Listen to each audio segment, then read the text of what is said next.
como venimos viendo en los módulos anteriores, necesitamos cuidar todos los aspectos desde el principio de la cadena hasta el último paso de la cadena para llegar a nuestros oyentes. En este caso vamos a dar algunas herramientas de diseño de sonido. ¿A qué nos referimos con diseño de sonido?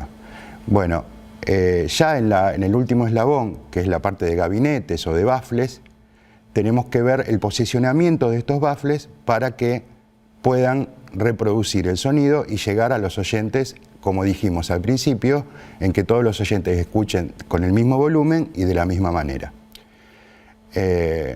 Los gabinetes tienen una característica principal, que es su cobertura. La cobertura está dada, como también ya hablamos antes, por las frecuencias agudas, que ya dijimos que son las más direccionales. Las coberturas están dadas en grados. Cada baffle tiene una cobertura horizontal y una cobertura vertical. Si tomamos como ejemplo este baffle tiene una cobertura horizontal, que es así, y una cobertura vertical, que es así. ¿Cómo está dada la cobertura? En el axis, que sería en el lugar donde más presión sonora hay, es el medio de la cobertura, y tomaremos desde ahí, corriéndonos, hasta donde pierda 6 dB para el costado, en el caso de la cobertura horizontal. O sea, tenemos un axis a 0 dB, el fin de la cobertura menos 6 dB. A esto le llamamos en axis y fuera de axis.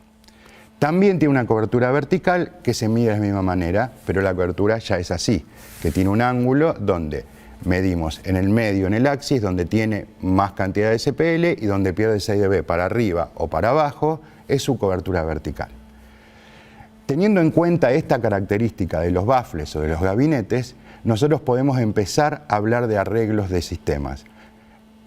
¿Esto qué significa? Si nosotros tenemos una audiencia, tenemos que primero delimitar el área de audiencia. ¿Qué significa esto? Desde dónde va a estar la primera persona del público hasta dónde va a estar la última y dónde va a estar desde la derecha a la izquierda la primera y la última persona. ¿Qué necesitamos hacer con nuestros gabinetes? Que nuestros gabinetes apunten a la última persona tanto como a la primera. En este caso, si nosotros no llegamos con la cobertura de un solo baffle, vamos a tener que agregar baffles tanto para el costado o para arriba o para abajo. Cuando nosotros hablamos de diseño de sonido, hablamos de que esta es una tarea que tenemos que hacer siempre, cada vez que vamos a hacer un trabajo y a sonorizar un evento, es saber cuál es nuestra área de audiencia y saber cuál va a ser la disposición de nuestros baffles. En el caso de que nosotros tengamos que agregar baffles, en ninguna circunstancia tenemos que solapar las coberturas. ¿Qué significa esto? Si nosotros ponemos un baffle que tiene X grados de cobertura horizontal, el que esté al lado tiene que partir su cobertura donde termina la otra. Si tenemos una cobertura horizontal de 60 grados, si ponemos un baffle al lado, tenemos que lograr tener una cobertura de 120 grados, sumando los ángulos de cobertura. En este caso lo que logramos es ampliar las coberturas horizontales y tuviéramos una audiencia en lo ancho extendida.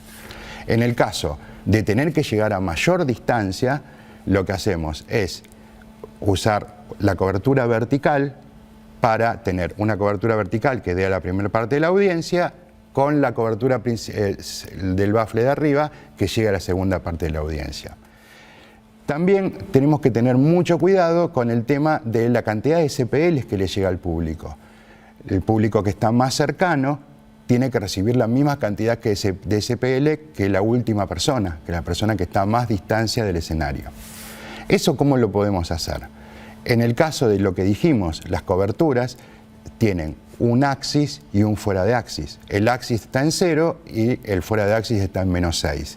Si nosotros apuntamos el axis al final y dejamos el fuera de axis para las primeras personas, estas primeras personas van a recibir 6 dB menos que las personas más lejanas, pero las personas más lejanas van a perder, por lo que habíamos hablado antes, con la distancia, con esta regla del 6 dB de pérdida al doble de la distancia de donde se mide la presión sonora.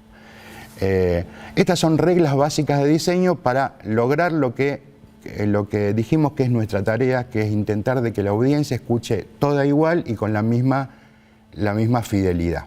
Bueno, en este caso nosotros lo que hacemos en esto se llama arreglo, array en inglés, porque es donde van a encontrar en muchas publicaciones cosas hablando de arrays.